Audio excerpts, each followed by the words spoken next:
We don't like to think about it. We don't like to talk about it, although nobody can avoid it since it's the only thing that's guaranteed in our existence. As you've seen in the title, we're going to touch on the subject of death, and you might want to stick around until the end. This video is about to dive more into the experience and maybe change your perspective about it, diminishing the fear of our departure and using the fear left as your ally. Life is the ultimate roller coaster with two main stops: birth and the not so talked about but inevitable exit door, death. We throw bashes for babies, gender reveal parties, baby showers, you name it. But for death, not so much. It's like the party we never RSVP for until someone we love has already left the building. Death representation. Our eternal departure is usually represented by fiction in all its forms, as the ultimate negative experience we can have, the baddest thing of all. Its representation ranges from the infamous Grim Reaper, created in the 1800s English literature, to hell as the place of eternal punishment and suffering for the sinners in many religions, and everything in between, like the horror books and movies portraying demons, vicious ghosts, vampires, zombies, violent killers, vicious plagues, and suffering in general. But when it comes to reality, to the people that had near-death experiences, things are almost unanimously being portrayed as the opposite of what we used to hear from fiction. But we'll see more about these near-death experiences later in the video. What happens when the music stops? So when the big moment comes and someone's heart starts playing the fade-out track, it's not a dramatic movie scene. It's more like a subtle dimming of the lights. Skin loses its summer glow, heartbeat gets faint, breath plays musical chairs, slow, fast, loud, faint. It's kind of like a dance-off with Chaney Stokes, taking a few breaths, a dramatic pause, and then a gasp that's more of a "I'm not done yet" moment. But eventually the music stops, it's a wrap. The end credits roll and we start thinking, what happens next for the departed? Getting ready for the unknown. When you have to leave for a party, you prepare for it every single time, making sure that you look your best, as it adds to your confidence to have a great time socializing. Well, people near the end of their life kind of get that too, but in another way. Nearing the parting moment, there's this weird sense of readiness, like being wrapped up in nature's warm hug. It's a feeling of completion, peace, and maybe even a wait for something significant before taking the ultimate exit. It's like holding on for dear life, just to say that one last important thing or hug the kids again. Death's a VIP, and we often know who's knocking before they even reach the door. We prepare ourselves for the grand finale, lock the door, and toss the key. Life's last unconscious waltz. As we waltz out that door, confusion sets in.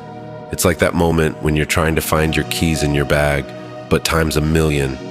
We slip into unconsciousness one last time, draw the curtains to our life show, and we're out. But what happens next? Well, that's the million-dollar question. Death, they say, is like the no returns policy. Yet there are these wild stories of people medically dead, but back with mind-blowing tales about the near-death experiences. Live to tell the tale. In 1991, Pam Reynolds underwent a rare surgical procedure to remove a giant basilar artery aneurysm in her brain.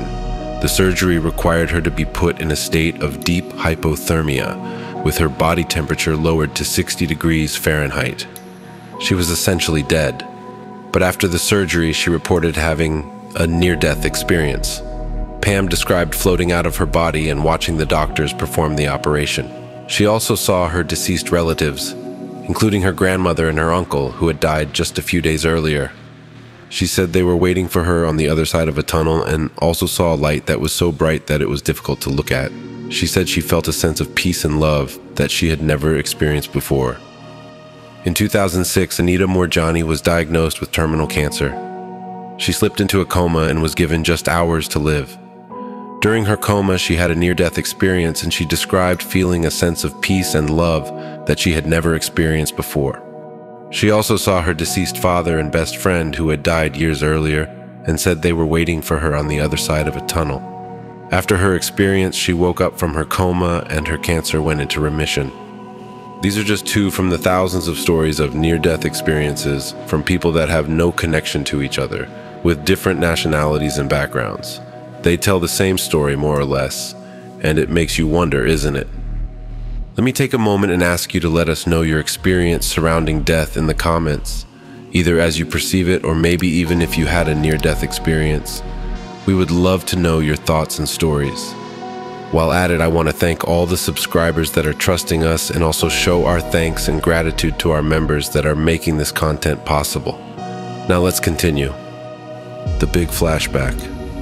Imagine you're at a movie and just before the credits roll, you get a quick flashback of random scenes. That's what happens before the heart flatlines.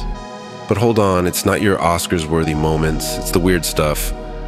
Riding a bike as a kid, checking your mail randomly, or staring at a white cat on the stairs. Like someone who saw a staircase and a cat he never remembered. Post-resuscitation, he sketches it out, and his mom verifies they lived there when he was a toddler. Does this mean all our forgotten memories are just chilling, waiting to make a comeback? Death is a solo trip. Now, one of the reasons death freaks people out is that it seems lonely. You came into this world alone and you might be leaving alone. Sounds like a solo road trip with no playlist. But oftentimes people who spoke about near-death experiences say that dead relatives often pop up, playing tour guide to the afterlife or giving a not yet buddy signal. We might never know for sure if they are real or just figments of imagination trying to make the journey less lonely. Also, there's this whole debate about the soul. Science can't quite put its finger on it, especially with out-of-body experiences taking the stage. Like Pam Reynolds' story we've seen earlier, as she described floating out of her body and watching the doctors perform the operation. The truth is, we don't know if it's real or hallucination, and this adds to the fear due to the bunch of unknowns when it comes to death. It makes you wonder, are we just atoms bouncing around, or is there something more, a dash of magic in the mix? The final curtain call.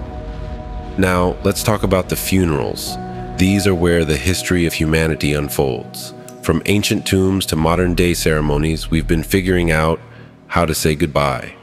Different strokes for different folks, prayers, reminiscing, or even painting the remains. Yes, you heard that right. When it comes to the big question of what happens in the afterlife, there are many theories and beliefs. The Abrahamic religions tie it to your earthly deeds, while others like Hinduism bet on reincarnation. After the rituals and prayers, it's either a cozy spot in the earth or a fiery exit in cremation. The living disperse, aching but healing from the sting of separation, navigating the grief waves. Now, death, even when expected, is like a gut punch. Losing someone hurts, and no amount of prep work eases the pain. The finality stings like waking up to an empty room where shared memories used to reside. But these moments of grief offer a silver lining. They nudge us to seize the day, to be better humans, because, let's be real, we won't be there to defend ourselves in the afterlife eulogy. Going through the same storm equips us to be a shelter for others caught in the rain. When facing a loved one's imminent departure, know this: death is often less painful for them than it is for you. Conversations before the sunset. So you're sitting with someone on their way out. Talk, squeeze their hands, share stories about life, about shared moments, about everything worth living for. It's not just about death, it's about the life that came before. The earth keeps spinning, birds keep chirping, and life goes on. But in those moments, as you bid farewell, remember, everything has an end. The life between. As we ponder the enigma of death, let's shift the narrative from fear to curiosity, from darkness to a hopeful dawn. Life is a symphony of moments, and the melody between birth and death is the true masterpiece. Embrace the vibrancy of every note, savor the highs and lows, and dance to the rhythm of your unique journey. The fear of the inevitable exit door can transform into a catalyst for living more authentically, more passionately. Picture the finale as the grand symphony, where the last notes linger in the air. Beyond the curtains of consciousness, there might be an extraordinary encore awaiting, a cosmic performance of reunions and revelations.